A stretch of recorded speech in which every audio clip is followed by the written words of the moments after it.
Your golden sister deserves the inheritance, my father said, swirling his drink like a judge preparing a sentence. You've never been good enough, Emily. Hi everyone, my name is Emily Ward, I'm 28, and that night was the first time I realized my father didn't just underestimate me, he erased me. He leaned closer, his voice low and venomous. You were always the weak link in this family. I just nodded, because arguing with him was pointless. My mother sat quietly beside him, pretending to adjust her pearls, pretending not to hear. My sister, Claire, smiled faintly, as if my humiliation was dessert.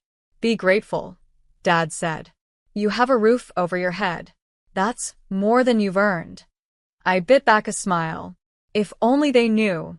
Because while they fought over houses, jewelry, and old trust funds, I'd been building something invisible, something far more valuable.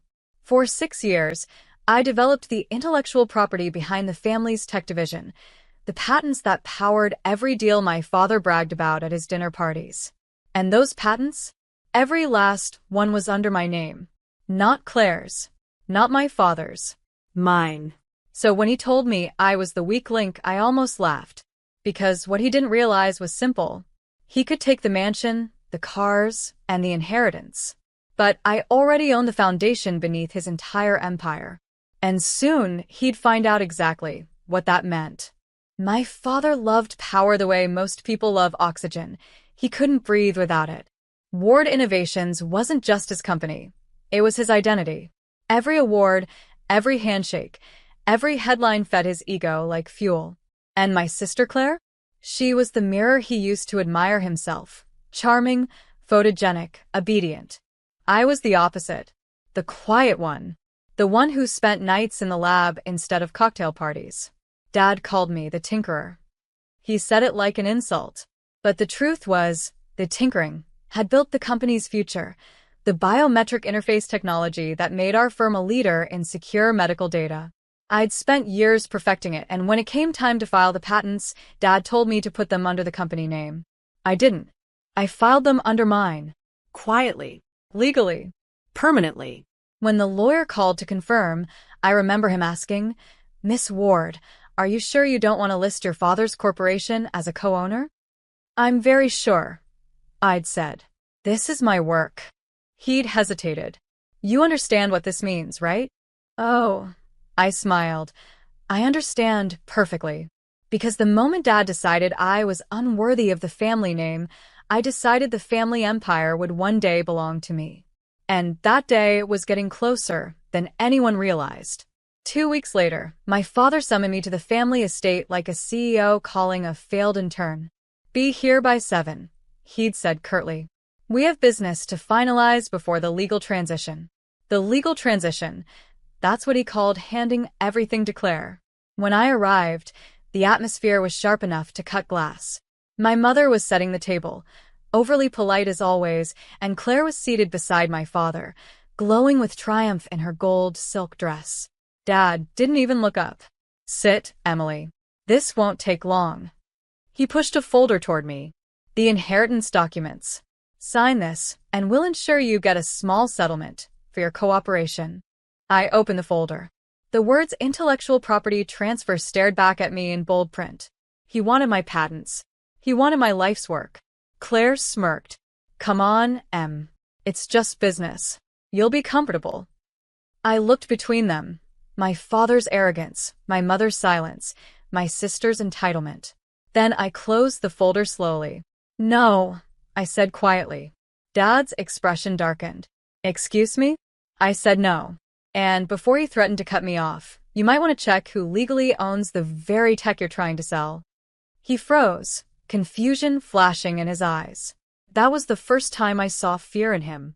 And it was beautiful. You can't possibly mean that, my father said, his voice trembling with barely controlled rage. Those patents belong to the company. No, I replied evenly, sliding the folder back toward him. They belong to the person who created them, and that's me. Claire scoffed. You worked for Dad's company. Anything you did was under his direction. I smiled. That's where you're wrong. I never signed the intellectual property clause. You remember, Dad? You told me to handle the paperwork myself because you were too busy golfing with investors. My father blinked. The realization dawned on him that his arrogance had built my escape route. You don't understand how business works, he said coldly. You're a child playing with fire. Then maybe it's time you got burned. I reached into my bag and pulled out a second envelope, my official resignation letter and a notice to cease all use of my proprietary designs under Ward Innovations. Claire's mouth fell open. You wouldn't dare. Oh, I would. My father lunged for the documents, but I held them just out of reach. You once told me I'd never be good enough. But now your empire runs on technology, one own. Without my signature, your entire infrastructure collapses. He froze. And for the first time in my life, my father, the man who'd built empires, had nothing left to say. The silence that followed was thick enough to choke on. My father's jaw tightened, his pride wrestling with panic. You're bluffing, he said finally. Our legal team would've caught it. I interrupted softly. They didn't. I used an external counsel. The patents were registered through an independent entity, not Ward Innovations. You can check the U.S. Intellectual Property Database if you'd like. It's all public record. Claire's smugness faltered. My mother set down her wine glass, her hand trembling slightly. You'd ruin your own family, she whispered. I'm not ruining anything, I said. I'm reclaiming what's mine. Dad's face turned red. Do you have any idea what this means for the company? Oh, I do. It means every investor, every partner, every contract tied to my tech, they now answer to me. I took out my phone and tapped the screen. In fact, they already know. A notification blinked across his tablet. He snatched it up, eyes widening as he read the press release. Founder's daughter, Emily Ward, announces withdrawal of patented tech from Ward Innovations. Emily, you've destroyed everything, he shouted. No, I said, standing. You destroyed everything when you decided power mattered more than people. As I walked toward the door, Claire's voice cracked behind me. So, what happens now? I turned back, calm and cold. Now, I said, the weak link becomes the chain. By morning, chaos had erupted. My phone buzzed nonstop. Reporters, shareholders, even lawyers from my father's company. Ward Innovation stock had dropped 12% overnight.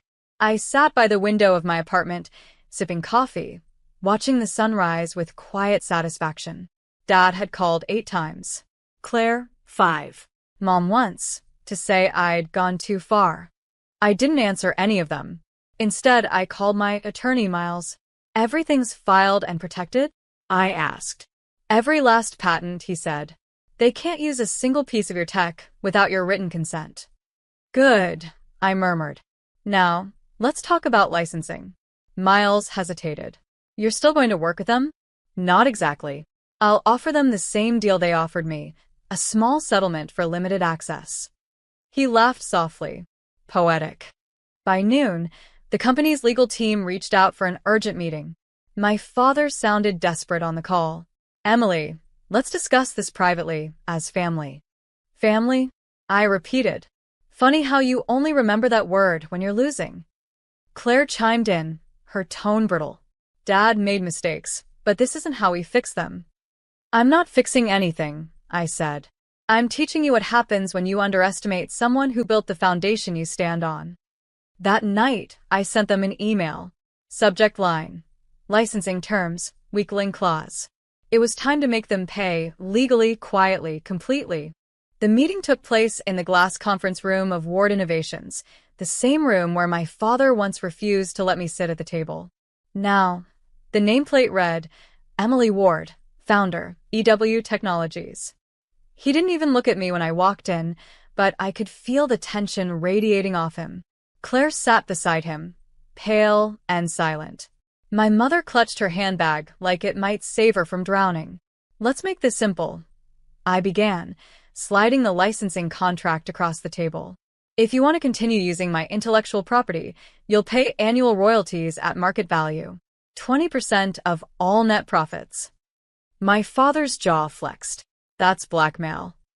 No, I said evenly. It's business, the kind you taught me. Claire leaned forward. Emily, please can't we work together? I looked her in the eye. You made it clear who was family and who wasn't. I'm just honoring your definition. Dad's voice broke through the silence. You're destroying everything we built. I smiled. No, Dad. I'm preserving what I built and saving your company from legal collapse in the process. He stared at the paper, defeated. Then slowly he signed. I gathered the documents, calm and composed. Thank you. The royalties will be deposited quarterly. Try not to miss a payment. As I turned to leave, the board members stood to shake my hand. For the first time ever, they saw me not as his daughter, but as his equal. Weeks later, the world had adjusted. Ward Innovations operated under my licensing terms. Every product, every press release, every investor briefing carried a small but powerful credit line. Technology licensed under EW Technologies. My father couldn't escape my name if he tried. Claire kept her distance now. When we crossed paths at charity galas, she smiled too brightly, spoke too softly, terrified of saying the wrong thing. My mother still called sometimes, her tone sugar-coated, asking when I'd come home for dinner. Home. That word had never sounded emptier. I had my own office, now overlooking the same skyline my father once dominated. The press called me the silent architect of the Ward legacy, the genius who turned her family's rejection into a multi-million-dollar empire. But to me, it was never about fame or money. It was about balance. I visited the old family estate one evening. The gates opened automatically. My system still ran the security. Inside, I found my father standing on the porch, older somehow, smaller. You won, he said quietly. No, I replied, staring at him through the fading light. I just stopped losing. He nodded once, eyes dropping to the ground. No apology, but no denial either. As I walked away, the air felt lighter. They had stripped me of recognition, inheritance, and love. But in the end, I took everything they valued most. Not through rage, not through chaos, through calm precision.